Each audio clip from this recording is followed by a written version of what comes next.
Salut, salut! Aujourd'hui, on va faire nos plants dans la serre à semis. Un petit coin de terre à l'autre bout là-bas, dans l'autre hémisphère, je ne sais pas pourquoi. Ce petit coin de terre se rappelle de toi, un petit brin de mystère qui me tend les bras. Je vous emmène tout d'abord là où nous stockons toutes nos graines. Nous stockons toutes nos graines dans ce frigo. Il n'est pas branché, c'est une boîte hermétique qui permet d'éviter les variations de température et d'humidité. À présent, choisissons nos graines pour les semis d'aujourd'hui.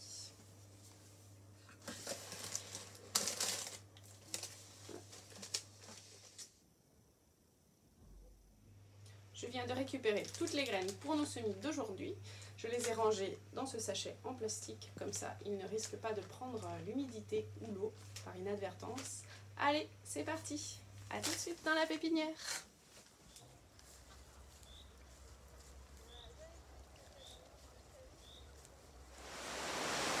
Donc nous sommes dans la serre à semis et je vais vous montrer du coup comment on va semer nos petites graines.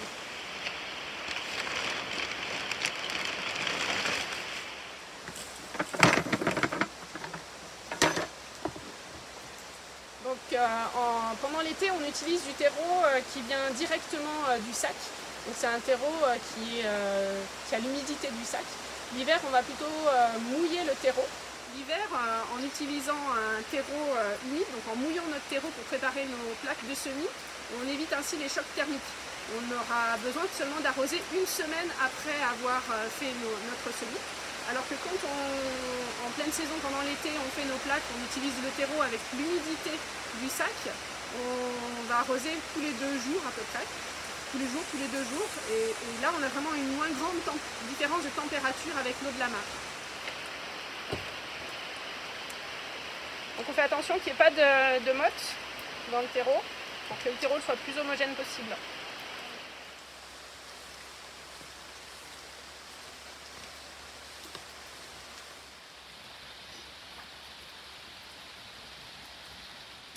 Donc après avoir tassé le terreau, on peut remettre le terreau dans les alvéoles où on avait de la place.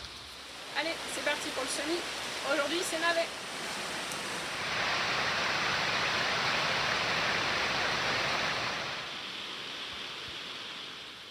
Pour le navet, c'est 3 graines par alvéole.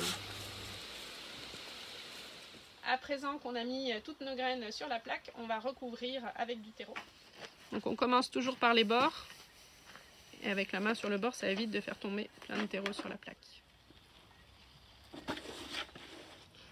On va mettre à peu près un demi-centimètre de terreau au-dessus des graines. À présent, on va lisser un petit peu pour que ce soit homogène sur toute la plaque, sans appuyer dans un premier temps. À présent, on tasse. Et après, il ne restera plus qu'à marquer notre étiquette et notre plaque sera finie. Salut, salut! Un petit coin de terre à l'autre bout là-bas, dans l'autre hémisphère, je ne sais pas pourquoi.